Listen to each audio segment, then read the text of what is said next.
Energy Efficiency Program. Amy Goodman reports on the news stories rarely covered by the corporate media. Democracy Now! Congressmember Cori Bush has been sleeping on the steps of the U.S. Capitol since Friday night to protest her House colleagues adjourning for August recess without passing an extension on the eviction moratorium for renters. Talk about why you've been sleeping on the steps for days now. To stop this from becoming a crisis on top of all the crises we have going on in the country right now. Democracy Now! Weekday evenings at 9 on WCPT 820, Chicago's Progressive Talk. This is a WCPT moment in labor. When Serena Williams won her title at the Tennis Grand Slam tournament, we know she gets the same prize money as her male counterpart. However, prior to 1973, that wasn't always the case. When Billie Jean King captured her first Wimbledon title in 1966, she was surprised to find out that the winner of the men's tournament received £2,000, while she only received £750. After being unable to find any tournaments for women, King and 8 other women formed their own tournament, the Virginia Slims Invitational, where each woman was paid $1 before posing for the famous picture of them each holding up their dollar, with the caption, "Contract Pros." While the move was bold, the pay discrepancies continued. King threatened to boycott the 1973 U.S. Open unless the women were paid the same as the men. Thanks to a grant from Band Deodorant, both the men and women's singles would take home $25,000. Despite the progress at the U.S. Open, it wouldn't be until 1984 that the Australian Open would execute equal pay, followed by the French Open in 2006, and finally Wimbledon in 2007. This has been a WCPT moment in labor. We're fighting for your rights. Prescription products require an online consultation. Restrictions apply. See website for full details and important safety information. My husband's ED was affecting our marriage. When he first started experiencing ED, it was difficult for both of us. We didn't know who to talk to about it or where to get help. HIMSS was our answer. HIMSS connected my husband with a licensed provider online. He was able to get medication to treat his ED at a fraction of the price people pay for the name brand. It was delivered to our door, and guess what? Our sex life is back. It works. Right now, get your first online provider's visit totally free when you go to forhims.com/joy. Yep, free. No copay, no expensive appointments, and no awkward face-to-face conversations. Just the care you need. Thanks to HIMSS, we got our sex life and our marriage back. To start your free online visit, go to this exclusive address, forhims.com/joy. That's forhims.com/joy for your free online visit. forhims.com/joy. I'll be honest, the first few months were tough. When I left the military, I was excited for a fresh start, but civilian life has been harder than I thought it would be. Figuring out a new career while also being a good mom, wife, and friend. Some days I'm barely keeping my head above water. And with the transition and everything I'm juggling, I'm spread too thin. I finally realized that it's hurting my mental health. To get back to enjoying life again, I needed to get help. Opening up to someone was a big step for me. I saw that I'm not alone and that there are tools to help me overcome what I'm going through. With support, I feel like I'm heading in the right direction. Discover how other women veterans like me have learned to thrive after military service by taking care of themselves and their mental health. Visit maketheconnection.net/women veterans. WCPT 820, Chicago's Progressive Talk, where facts matter. Listen to this jerk all morning. Can we listen to something else? When I'm driving the car, I get to choose the radio station. When you're driving, we'll listen to your radio station. Let's go!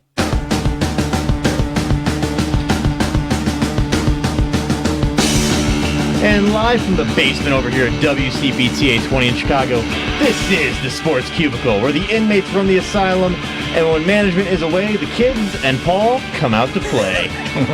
I am your host, one of the hosts, I should say, Devin Tingle, former executive producer of the Rewind Sports 60, bringing you the best here. We got an amazing panel, an amazing show here, and a lot of crap happened this week, so let's start. Now, we got our man over there. He's the marvelous one, Dan Marver. What's going on, Marver? Hey, I'm back to my palatial estate last week, so There's a lot happening. I mean, you got Cubs, Sox, Bears. You got all three playing today, and there was great college football yesterday. So a lot of stuff happening. Even Notre Dame barely beat Toledo. You never know what's going to happen. But yeah, it's great to be back. I said my farewell to the troops speech 2 weeks ago, so this is a pleasure.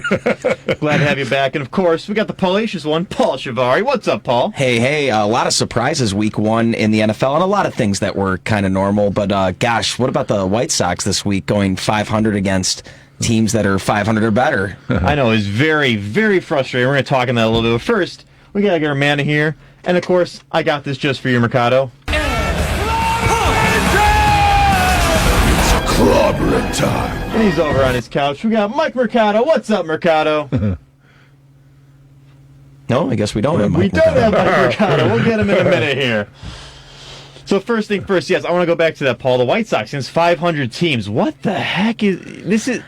Well, I mean, at Oakland, I can't really blame them. I think they were in all three of those games, even though I think like the biggest run differential was like 5 runs. The Wednesday getaway lineup, the way Tony's been kind of cycling through different lineups, resting different guys. I mean, I can't totally blame the White Sox. And I know, Devin, you and I are always opposed on that, where you're worried about a lot of things. I'm not worried about a lot of things. But what I do need to see this team do is play meaningful games at some point soon before October. I think just playing in the. Oh, I'm going to wait for that.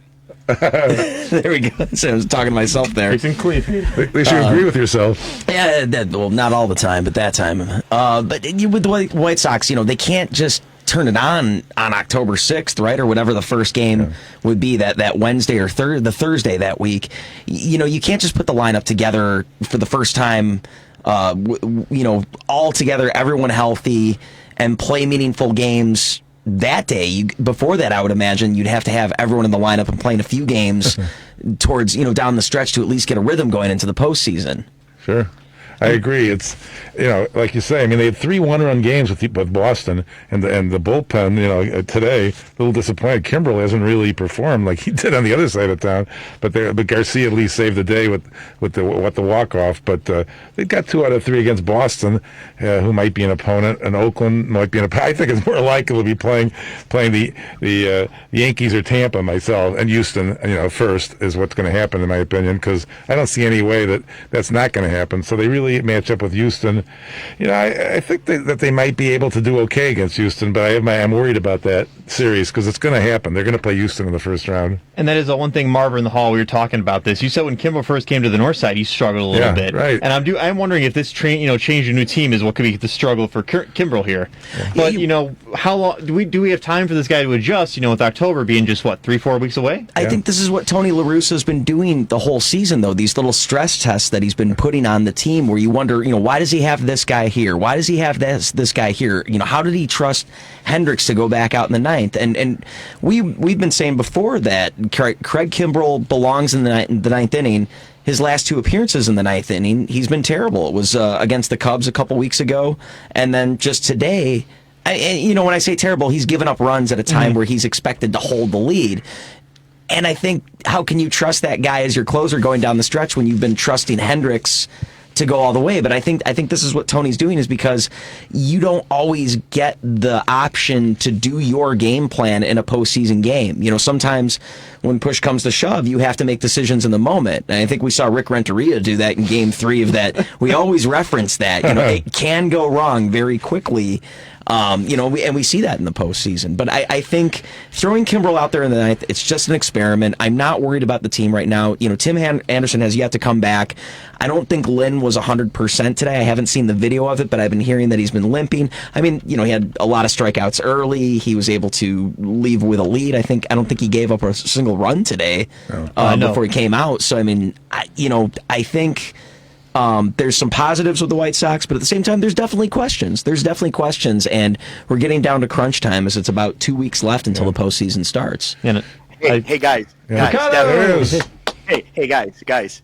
Paul, did you get it out of your system?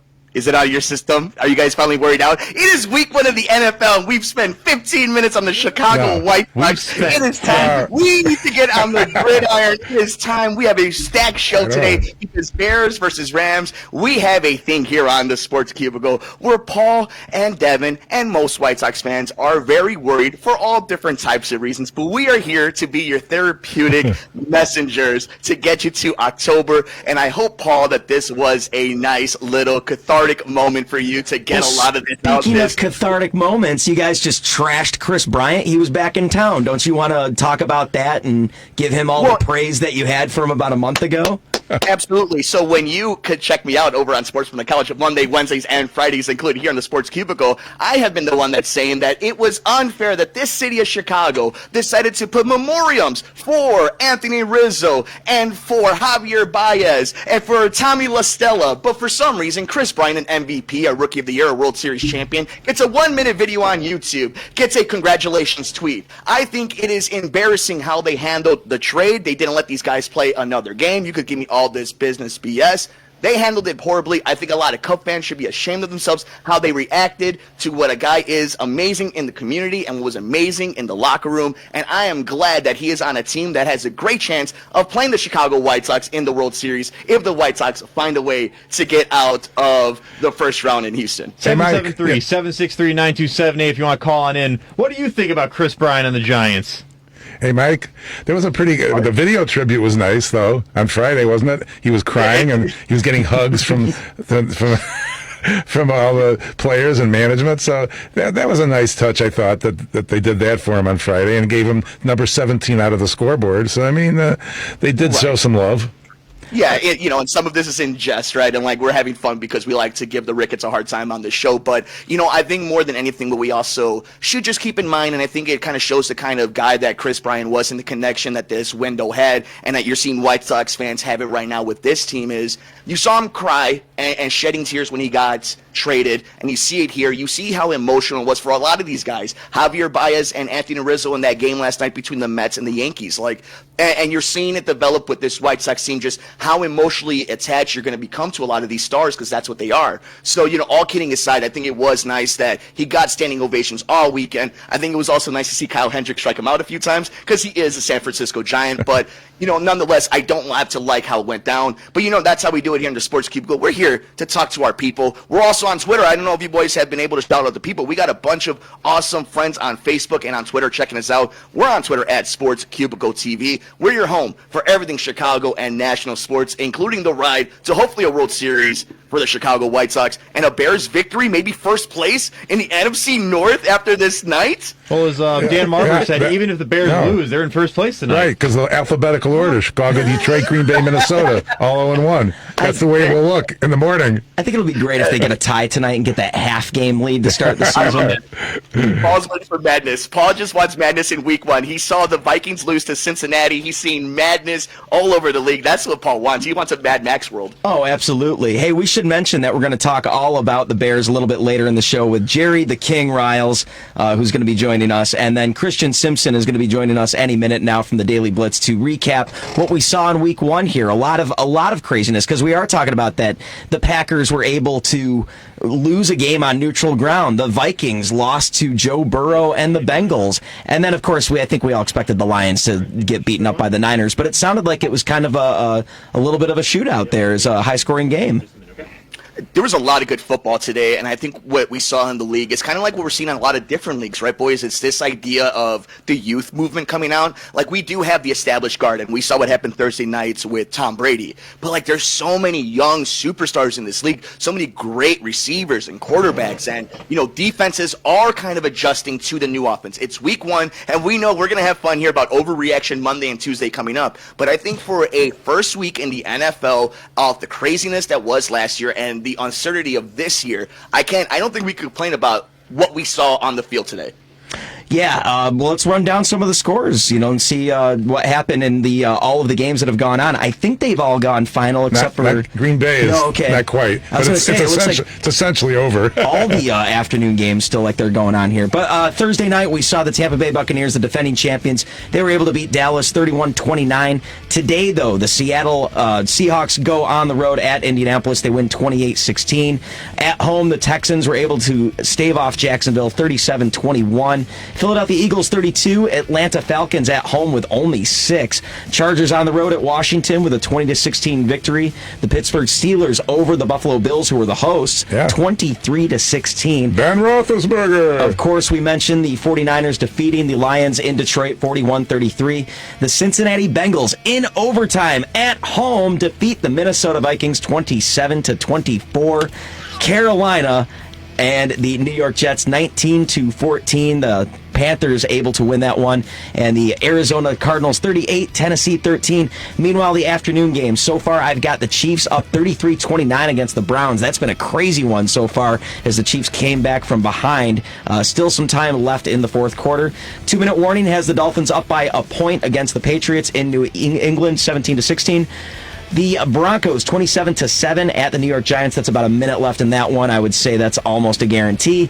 And the Saints 38 to the Packers 3 in Jacksonville. 25 seconds left. And yes, you heard me. The New Orleans Saints had a home game in Jacksonville today. They did indeed. What a great week. I mean, so many different outcomes, so many different, we saw guys come up, we saw guys perform. I mean, what is the big thing that we used to talk about quarterbacks, right? The sophomore slump, and we saw dudes perform. I think it's been a great week, and, we got question marks already, right? How for real are the Bills going to end up being? What's Washington going to look like without Ryan Fitzpatrick? Did Carolina find something in Sam Darnold? And I'm glad coming up we have a really good guest that's going to hit on that, and I want to make sure everybody's following us all over the universe. We're, of course, on the Facebook. Wave to the people over there in the studio, boys. We're on WCPT 820 AM, of course, in Chicago. Search us on TuneIn and on Twitter at Sports Cubicle TV. But, boys, we had a wonderful week of games already, and I think, Devin, we got our guest. Yeah, I was going to say, Mercado, show you all those questions. We're going to bring them on. From Daily Blitz, we got Christian Simpson in front of the program. Christian, what's going on, man? I'm back. Thank you guys so much for having me on. It's been a great few days of football, and I'm ready to talk about it with you guys. Okay, so Christian, Mercado said it best. It's been a crazy first week. What so far do you think has been the craziest moment so far this week alone? Honestly, it's what I saw from the Arizona Cardinals. I wasn't expecting any of that, but I was telling somebody last week, if Chandler Jones is healthy, he's going to elevate this entire defense, and he wasn't going against the scrub on that Titans offensive line. He was going against Taylor Lewan, a guy who is an all-pro offensive tackle, and he just dominated him today off the line of scrimmage, left and right. They had no answers for him, but most importantly, Tennessee didn't adjust. Chandler Jones is getting to your quarterback. Double team him, chip him, have a tight end on the side, let a running back do their best to try and pick him up, and they didn't do it. He had 5 sacks, and when he's healthy, he makes an immediate difference. I didn't get a chance to see any of those games, but Kyler Murray sounds like he had a great game today. And I mean, when you look at that comparison of Tennessee was the favorite at home, and it was just a beatdown of 38-13, not the close game I think people were expecting. Yeah, when you're playing Kyler Murray in fantasy football too, you really feel that one someone in here. Yeah, Christian, I'm glad. He was 21 of 32. Kyler, go ahead. Christian, let me ask you this, because of bringing up Kyler Murray and the beatdown that Paul just talked about. Talk to me about the NFC West, Seattle, the Rams. You obviously have now what we saw with the Cardinals. I mean, the rest.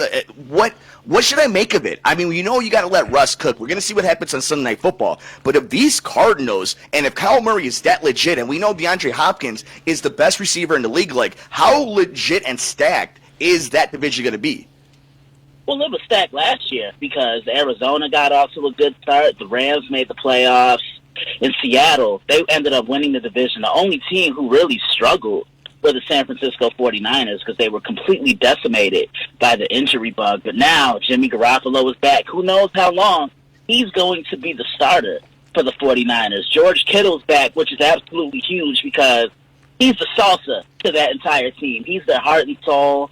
And he just brings a lot of energy to that entire football team. And Deebo Samuel is healthy as well. He's a physical guy on the outside, on the perimeter, who can do a lot of things without the ball. I think he's a great blocker in when they run the football, but he's a physical threat on the outside. You can try to jam him. He's just big enough and strong enough to take that physicality. So when you look at the defense, Nick Bosa's back, and he's their version of Aaron Donald. They build that defense around him. He's their best player.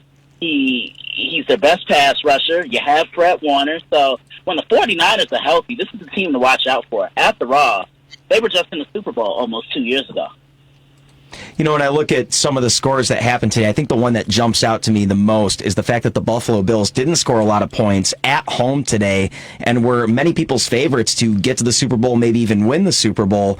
And they lose a big one against Pittsburgh. That's, I mean, every game in the NFL is a must-win game, and I know Pittsburgh's a tough opponent, but to start the season 0-1, especially at home, not a good look for a team that's going to be probably in a pretty competitive division. I mean, it was 10-0 at halftime. It looked like, and Pittsburgh, I watched that game, Pittsburgh had like 50 yards of offense. It looked like it was going to be no contest. So obviously, Tomlin had a little something to say in the locker room. Yeah, a little slow moving at first in the game, but Pittsburgh makes the adjustment. And I mean, I think it speaks a lot that Josh Allen was supposed to be kind of a little bit of an offensive weapon, maybe even MVP this year, and they could only muster up 16 points. I mean, maybe that says more for the Pittsburgh defense. Yeah, well, he put the ball up 51 times, Allen. He was 30 of 51 for 270 yards, no interceptions and one TD. So I mean, he put the ball up there enough, but just not past the goal line. Right, exactly. Yeah, and you look at Pittsburgh, man, you got to give credit to that defense because they did what I called for when I wrote about this on the website. Keep Josh Allen in the pocket. Don't let him escape. Don't let him make throws on the run or make anything happen with his feet. They kept him in the pocket. They contained him. And you have to give a lot of credit to the Steelers secondary. Tight man coverage across the board, keeping a safety or two deep in the back end to play center field. And the Steelers were just made better adjustments. But I will say this about the Buffalo Bills. They depend way too much on Josh Allen. I get it's a quarterback-driven league and it's a pass-happy league, but you still have to run the football somehow, some way. I know they paid Josh Allen all that money, but if the Buffalo Bills had a strong running game, this is the scariest team in the National Football League because you know what you're going to get from their passing game. They have a top 3 wide receiver in Stephon Diggs. You have another complementary piece in Emmanuel Sanders on the other side, and he just simply knows his role. You have Dawson Knox, a tight end that can go up the seam and get the football, but they have to do a much better job of showing balance. Throwing the football 51 times isn't going to win you a lot of games. Christian. Yeah, you're right. I wanted to say that in watching that game, that Cameron Hayward caused so much havoc, and of course T.J. Watt hadn't even practiced till Wednesday. He just signed. He was kind of like a holdout for the whole camp, and it was their defense was amazing in the second half.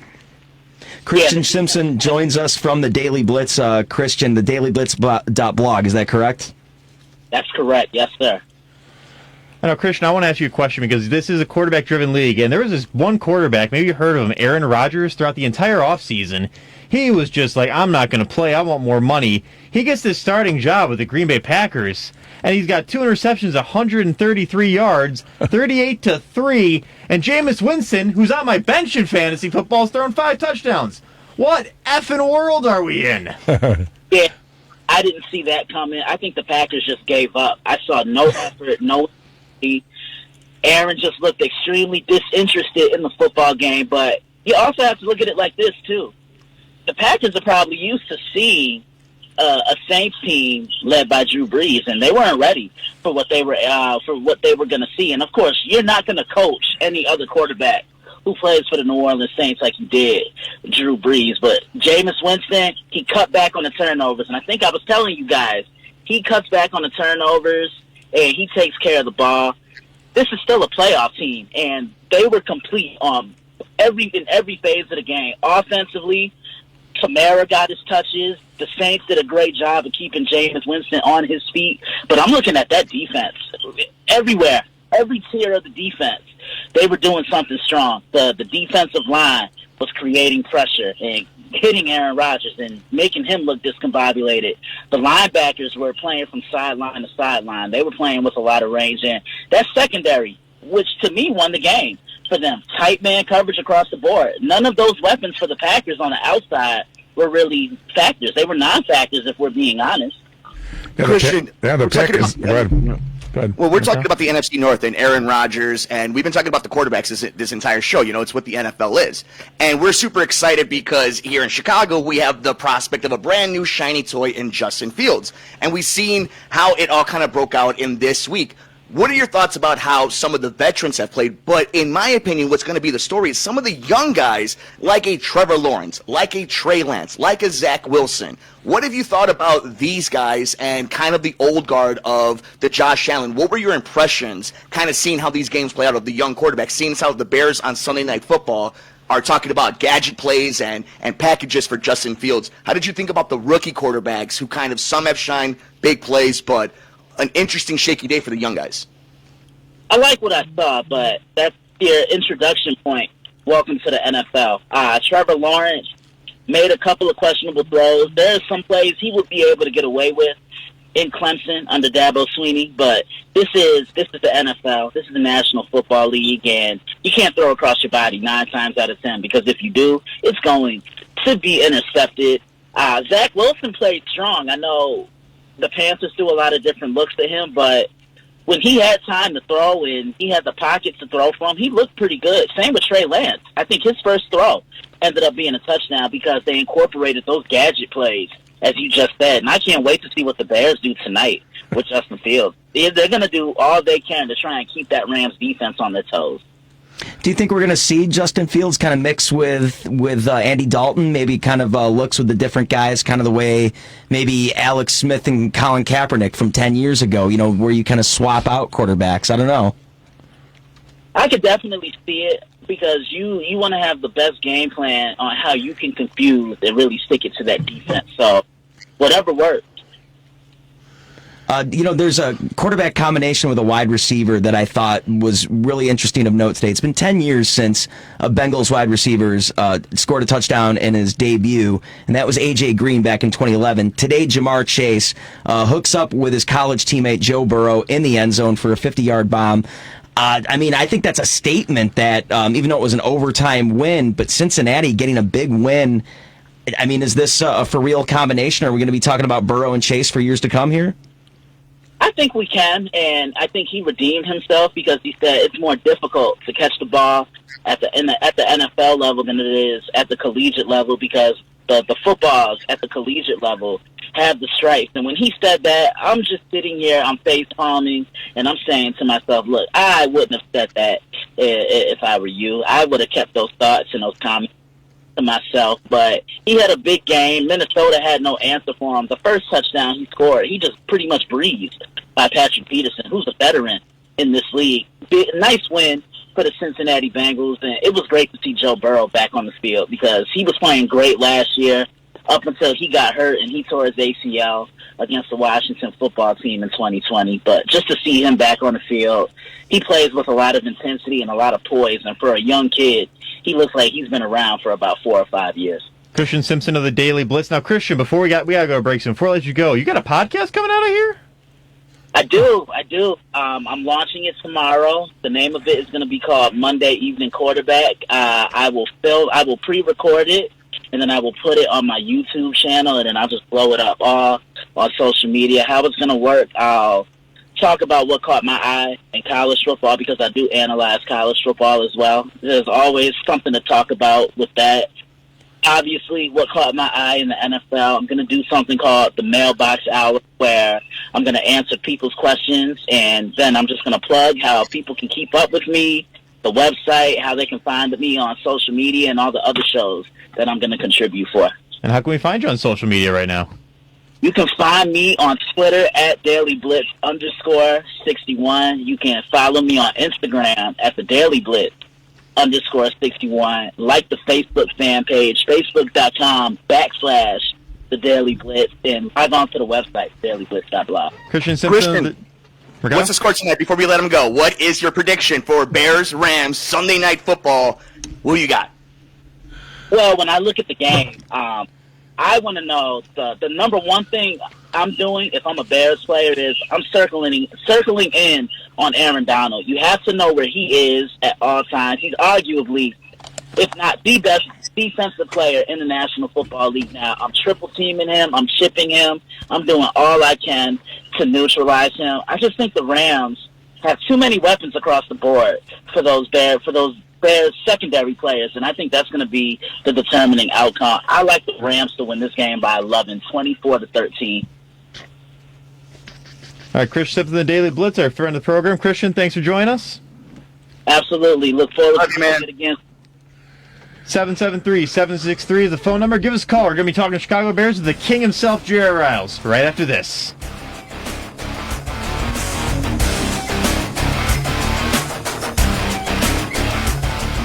Think Theory Radio. Theoretical astrophysicist Dan Hooper. If there's someplace a light year away from now, there's nothing I can do now that can influence that place in less than a year. No matter what I do, no matter how I build my quantum machine, or no matter what I entangle or what I quantum teleport, nothing I can do here can affect that until a full year has passed, allowing light to get there at the speed of light. Think Theory Radio with Damian Perdue. Saturdays at 6 p.m. on WCPT 820. This message is for anyone looking for $500,000 to $1 million or more of affordable term life insurance, even if you have diabetes, high blood pressure, or taking anxiety meds. Here's an example. If you're a 50-year-old male, maybe overweight with type 2 diabetes, $1 million of term life insurance may only cost about $200 a month. We're Term Provider, experts in finding affordable term life insurance for those that may not be in perfect health. If you've had prostate cancer, heart conditions, high cholesterol, or on prescription medications, you may still qualify for $500,000 to $1 million or more of affordable term life insurance. Get a quick quote by calling Term Provider at 800-249-1749. 800-249-1749. If you're looking for term life insurance but have type 2 diabetes, high blood pressure, or have other health issues, call Term Provider at 800-249-1749 or visit termprovider.com. Termprovider.com.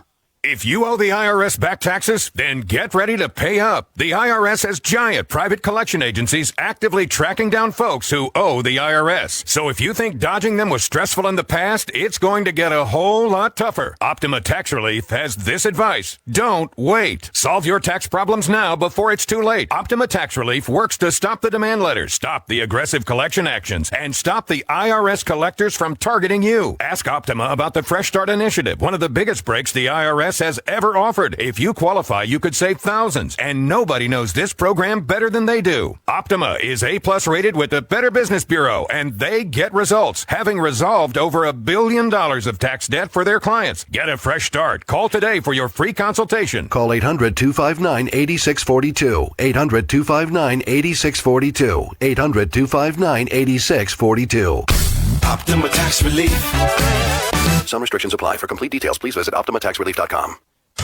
This is WCPT 820, where facts matter.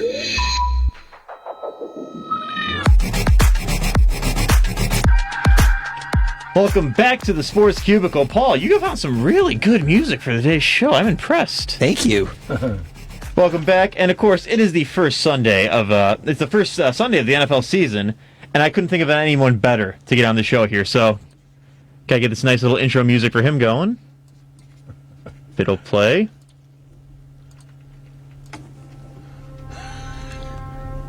Ladies and gentlemen, he's from the Rewind Sports 60. He is the king himself. He is Jerry Riles. Jerry, what's going on, my man? What's up, Devin Tingle? How are you, brother? Good to hear your voice, man. We're doing great. Thank you so much for joining us. I couldn't think of anyone better to join us for the first week of the NFL season than the king himself, Jerry Riles.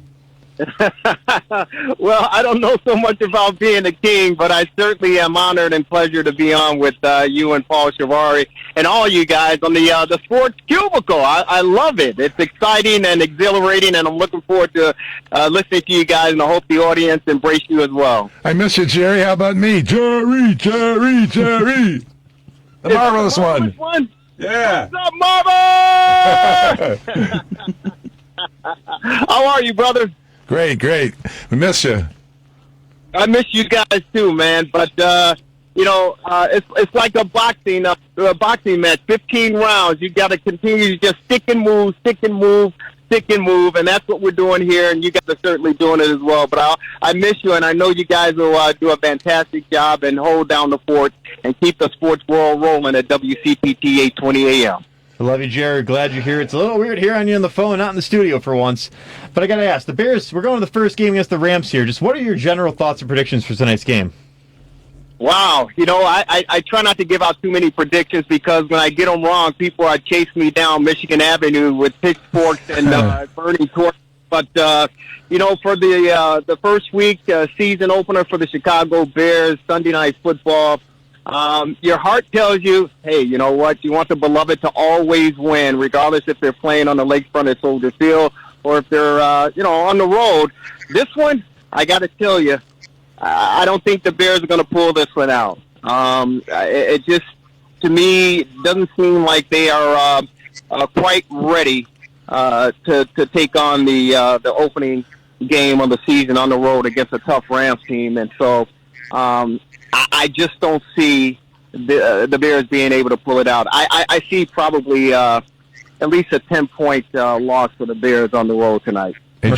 Hey, Jerry, a lot of people that I've been talking to are Bears fans are actually hoping that they have a poor showing this week and next week because so that who from where gets in the game pretty soon. Well, Marver, I don't. True Bear fans don't really hope that they lose, regardless of the outcome. I mean, we're born and raised in the greatest city in the world, Chicago, as far as sports is concerned. And, we've lived through the tough days when Abe Gibron and those struggling Bears back in the 70s. And we saw what happened in the early part of the 80s before then the guys were able to turn things around and bring us a championship. So most Bear fans don't want to see the team ever lose. But in saying that, you want them to put up a good showing. You want Andy Dalton, the Red Rifle, to be efficient at the quarterback position. But for all practical purposes, as far as the evolution of the game and the direction it's going in the future, Justin Fields, he'll serve us better getting on the field than biding time on the sidelines. If you look around the league, all the young quarterbacks getting the opportunity to play with Burrows out of Cincinnati, Mac, out of the Patriots, and Allen with the Buffalo Bills, Hurt. I mean, you just go around the league and see all the young players, the young quarterbacks getting an opportunity to get out there and cut their teeth. You want Justin Fields to get that opportunity as well. And the sooner he's out on the football field, the better the franchise long-term are set, to be competitive year in and year out. Yeah, Mercado, I know you're the biggest Justin Fields fan here. You got any thoughts about that? Yeah, Jerry, what's going on? Mike Mercado here. How you doing, buddy? Mercado, how you doing, brother? I'm good, my man. And you know what? When you started talking about being in the greatest city in the world, and we're talking about the excitement of Justin Fields, and it got me thinking about the biggest story when it comes to this team that's not on the field. The boys I've been talking about in the Sports Cubicle, and even in the Rewind Sports 60 Day, and it got me, really fast. Our condolences to Allison Payne and her family who lost her life. But we wanted to, it's the biggest news story that everybody's talking about. What are your thoughts about the Bears moving to Arlington Heights and Justin Fields' prime of his career not being played in the lakefront, in the greatest city in the world, but in the suburbs of the greatest city in the world? Wow, that's an interesting question, Mercado. But first, I do have to say condolences to the family of Allison Payne, the immediate family, and, of course, the WGN Channel 9 television family as well. I was fortunate enough and blessed enough to share part of my life with Allison Payne while working for CLTV, WGN Channel 9. And it was a pleasure and an honor to grace her presence, on a daily basis every week for 3 years at WGN. And Allison Payne was just a breath of fresh air, a true professional, a genuine individual, and she's just a lovely, lovely person, aside from, the talent that she brought to television. And it was sad to hear the story of her passing, and she certainly and definitely is going to be missed. But it was a really, really tough tough news to take when I found out about it, and I love her dearly, and may she rest in peace. But Allison Payne was one of a kind, no question about it. As far as Justin Fields and the Bears and the Arlington Heights talk, I've talked to some folks around the subject matter, and my understanding is the son of Mr. Duchessois, of course, owning Arlington Park Racetrack, are very, very much interested, in bringing the Bears over there. And the Bears are trying to flex their muscles with the city and Mayor Lori Lightfoot, although there's still a contract in place for 13 more years, I believe, to play over at Soldier Field. Chicago is the city that works, and in some instances, the city that works against you. And, politics plays a very key role and an important role as far as the growth and the development of the city itself. Times have changed. Things are changing. At one particular point in time, outdoor stadiums was the place, the thing to do. That's where, football was played. I can remember Minnesota Vikings and Bud Grant on the sidelines and, 0-degree temperatures, with the Minnesota Vikings and the Chicago Bears rivalry. That was football. But now today, you got Dome Stadium. So it wouldn't be surprising if, the Bears would take the offer and move to Arlington Heights. But I don't honestly think it's likely. But I'll say this, Mercado. If it does happen, it's only because Mayor Lori Lightfoot is planning a chess move. And I think that chess move could be the lure and the attraction of bringing a PGA golf course to the city's south side in Jackson Park with the Tiger Woods team development. So what I'm saying to you in a nutshell is that if the Bears threaten and they decide to leave Chicago to go to Arlington Heights, it only opens up the opportunity and the door for Mayor Lightfoot to bring in that Tiger Woods group and create an 18-hole PGA golf course on the south side to replace the Bears. So I don't think it's going to happen, but anything can happen in the world of sports. Jerry, do you feel that moving to Arlington Heights, though, or at least this is the one final shot that Chicago gets to build their retractable roof, Super Bowl attracting type of stadium? I mean, this is a large market to be missing out on such a key venue for events such as those. Yeah. So your question is, do I think the Bears are going to? Not so much the Bears, but just don't you feel that this is the last opportunity for this area to build a venue like this? And I think the Cubs have locked up Wrigley Field. I don't think the White Sox have really the following to build a giant stadium like this, so it's kind of falls to the Bears now, and we all know that Soldier Field is kind of a disaster, despite the sentimental value of it, and even then we've kind of destroyed that a little bit compared to what it was. And even though that stadium's gone through several changes, but this team also hasn't spent their entire career at Soldier Field, so I think at the same way it's kind of out with the old, in with the new, and it's going to take some time to build it, and there's going to be a ton of red tape. But I mean, don't you get kind of the feeling that this is a big opportunity that Chicago needs to take advantage of? Well, I think it's an opportunity. When you say Chicago, you're talking about Arlington Heights and just Cook County or Lake County or wherever that would fall, I suppose. Yeah, but I mean, I think just even the luxury tax of the area, or at least the attraction of bringing tourism to Chicago in the area, I think the city stands to benefit as well from something like this. Well, you're saying for the Bears or for the more from a Bears standpoint, but I think even then, with the city's going to whine about losing the team, I think in some ways they could stand to benefit from an even bigger stadium. Well, I mean, the Bears, obviously, it's an attraction for them to go out to Arlington Heights because of the land that's out there and the fact that you're talking about Rosemont. You're talking about, the expressway. It's an easy fix. It's an easy get-to for fans. And a lot of the fans base are coming out of the northern suburbs, the western suburbs, to take in the Chicago Bears over on the lakefront. So it's a golden opportunity from a business standpoint for the Bears to jump at that. There's no question about it. But then when you look at the lure of the city itself, when you look at the landscape of playing off the lakefront and the city skyline, in the back from a national television perspective, it doesn't get any better than that. Again, for me, it's just a matter of politics, and you can say who's got the deeper pockets, who's got more of the political stronghold on things. Keep in mind, J.B. Pritzker, the governor, I certainly would, in my opinion, side with Mayor Lori Lightfoot to keep the Bears in Chicago, and whatever the Bears come to, because think about it, you understand the Chicago Park District pretty much runs Soldier Field. So the Bears have that 13-year lease. It's not much from them. It's just a matter of power struggle or power control as far as the Bears are concerned, to see if they can strong-arm the mayor and the city.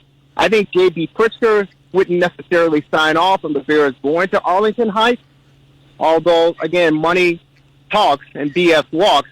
But I think at the end of the day, I think there would be concessions made to appeal to both sides, and Lori Lightfoot and the city of Chicago would try to figure out a way to keep the Chicago Bears on the lakefront and make it appealing and make it attractive. But it's because keep in mind, you remember when you talked about the Chicago White Sox and Gary Reinsdorf threatening to move, down to Florida and even Arlington Heights to attract them out there as well. It was a matter of flexing muscle, and then Big Jim Thompson, may he rest in peace, came up with the deal to build the stadium across the street from 35th and Shield. So, I think the same can apply here with Lori Lightfoot and her team, Governor J.B. Pritzker, sitting down with the Bears, coming up with concessions to whatever they have to do to make Soldier Field a little bit more fan-friendly and appealing to keep them on the lakefront. But it's good. It's good gesture. It's good talk for Sports Talk Radio, and just to get the fan base riled up. You're right, Jerry. This is Dan here. The one thing, it is the smallest stadium in the NFL, 61,500, and I'll give you a precedent. The Jets and the Giants play in New Jersey at MetLife Stadium with 82,500 fans. So, that is one, they didn't play in Yankee Stadium or, whatever they were in before. They just moved out into Jersey. So this has happened before. It may not happen in Chicago because of the politics, as you said, but it wouldn't be the first time that something like this has happened. Oh, no question about it. And here's another thing, fellas, to keep in mind. Let's say the Bears tell Lori Lightfoot, they thumb their nose at her and say, hey, we're out of here. Arlington, they're giving us the greatest deal, since sliced bread. We're taking our team and we're running to Arlington Heights. It doesn't it doesn't exclude Mayor Lori Lightfoot from saying, hey, you know what? Maybe we'll put a bid out there and try to attract another NFL football team to come to Chicago. Now, Marvelous, you got two Chicago-based football teams. So it doesn't eliminate that possibility for Lori Lightfoot to say, you know what, Bears go on out to Arlington Heights. We'll bring another team in here to represent Chicago. How you like that? A bit of marketing and revenue sharing. It's happened before. Bring back the Cardinals. I know. It's my point. Yeah. Well, Jerry, let me ask you something, because we're talking about the stadium, and it's so true, right? Like the politics, and Marver's brought it up a bunch of times, but I think for the first time, a fan base is going to sympathize with ownership, because we just saw Kanye West build an entire house, burn up the field. They play soccer games. They play high school football 3 days before a professional football team is going to play on that stadium. They get what, ticket revenue 8 times a year? I mean, you look at somebody like Jerry Jones, who gets all the money when a Super Bowl, a WrestleMania, a concert, a Final Four shows up there. He doesn't have to worry about somebody playing high school football on his field before Dak Prescott is about to go out there. I mean, there has to be, like, we're not crazy to think that the Bears actually have a legitimate beef with the way the Park District treats its moneymaker.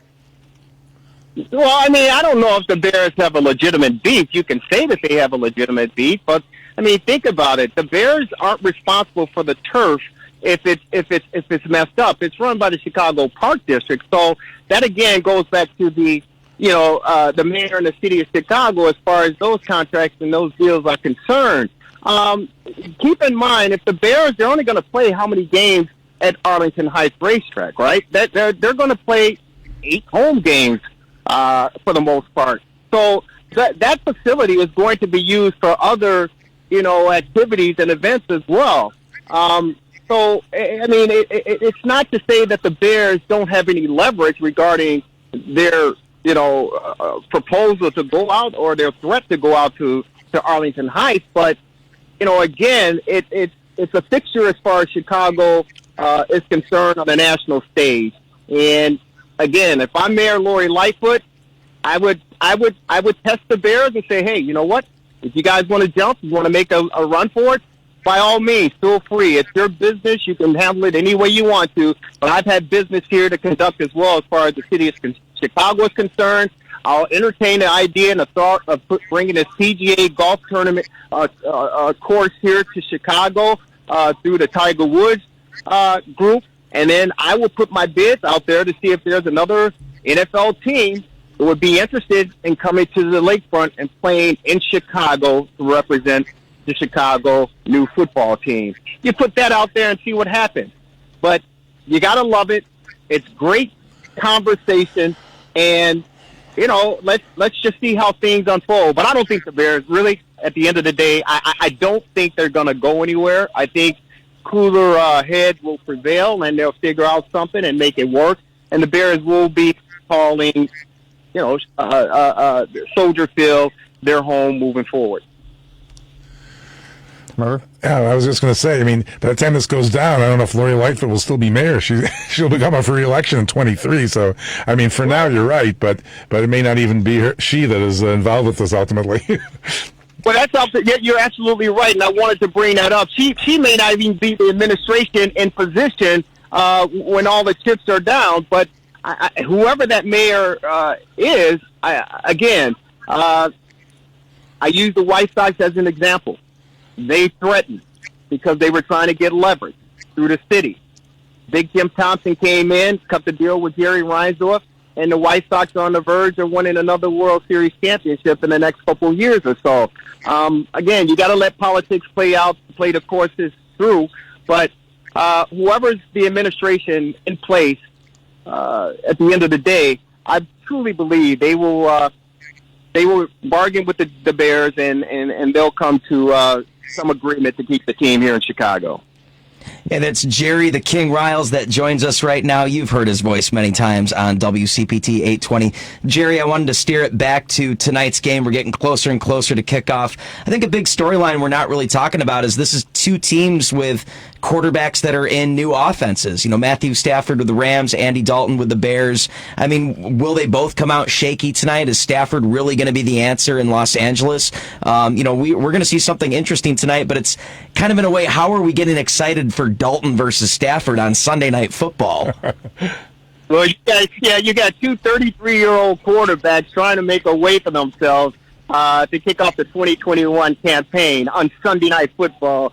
All eyes will be watching these two franchises. But I got to give the nod to Stafford. I think with him moving to the Rams and the Rams making a move to get rid of Jared Goff, who was expected to be the franchise leader of that team, they bring in Stafford, who brings in a wealth of experience, 12 years in the league, and this is probably the best offenses he's ever been, joined with. He's got some incredible weapons as far as receivers are concerned. The offensive line are there. This is a very good collective group of players that Matthew Stafford is finally teamed up with, and with his experience. Despite the lack of success in the playoffs and what he's wasn't able to do, now with Sean McVay as head coach, he's got all the pieces put in place for him right now to succeed, potentially go to the playoffs, and we'll see what happens at that point. But as far as our guy is concerned, Andy Dalton, he was a safety net for Matt Nagy and the Chicago Bears. He's a security blanket, and kudos again to the Bears and Nagy and Ryan Pace for pulling off the deal to bring in Justin Fields, because he's a better fit for Nagy's offense. But Andy Dalton was that safety net. He has, 11 whatever years of experience in the National Football League. Never ever really to do anything with the Bengals or with the Dallas Cowboys, especially when Dak Prescott went down. But he is experienced enough, knowledgeable enough, and valuable enough to at least keep the offense somewhat respectable early on. It's going to be tough for either him or Justin Fields as the quarterback for the Bears because of the schedule that they have. I think they have, the third toughest schedule in the National Football League this season. So whoever's under center is going to be very, very difficult and challenging throughout this 2021 campaign. But as far as tonight's game is concerned, guys, I hopefully if Andy Dalton can manage this offense and they need to stay on the field and manage the clock. If he can do that, the Bears will have a slim chance, in my opinion, of staying in this football game. But again, they're going up with one of the toughest defenses in the National Football League in the Rams as well. So I think Matthew Stafford gets the nod in this one, and the team overall, the Rams, get the nod as well. But let's hope that the Bears can put together an entertaining, manageable football game playing on the national stage tonight. Jerry, as anyone knows, this is the fastest hour of sports talk radio. We're running up against the clock here. So before we let you go, what is your final score prediction for tonight's game? You know what? I'm going to factor in for the Bears. I'm going to factor in all three phases. I think the defense will play pretty well despite the injuries that they have and the inexperience at the corners. I think offensively, Andy Dalton will be able to manage those guys, use his offensive weapons wisely, and I think special teams will come into play as well. So with that said, I think the Bears will fall probably 28-21, maybe 28-24, but I'm picking the Rams over the Bears in this one. All right, Jerry, as always, love having you on the show. Don't be a stranger, okay? You guys are fantastic. I love it, and it is the fastest hour sports conversation. Congratulations to all of you guys. MARVER! Hey, Jerry! Paul Chivari and Devin Tingle and Michael Mercado. Sports from the couch. You guys are the best. I'll talk to you soon. Have a great rest of the show, and we'll talk to you. Love you, Jerry. Take care, Jerry. Yeah. Guys are the best. It's been a long time, but Dalton did lead the Bengals to the playoffs in the first 5 years, but that was a long time ago. All right, Marvin, what's the score? Who wins tonight? I'm going with the Rams, too. I mean, there's got to be some field goals. 20-21 is too, touchdown heavy. I'm going to say that the Rams do win. I don't know if anybody will get that many points. I'm going to go more like 24-10. I mean, I don't think there's going to be a lot of points, but I could be wrong. 24-10 Rams. I got 28-17 Rams. I think everyone's picking Rams. And by the way, Bears are going to go 7-10 this year, so don't get your hopes up anyway. Mercado, what do you got? 24-13. Justin Fields scores a touchdown, finishes the game. The Bears finish 8-9. The Rams win, though, right? Yeah, that's it. All right, thanks for listening, guys. It's the Sports Cubicle. Thank you so much. Catch us next week, and as always, listen to WCPT 820.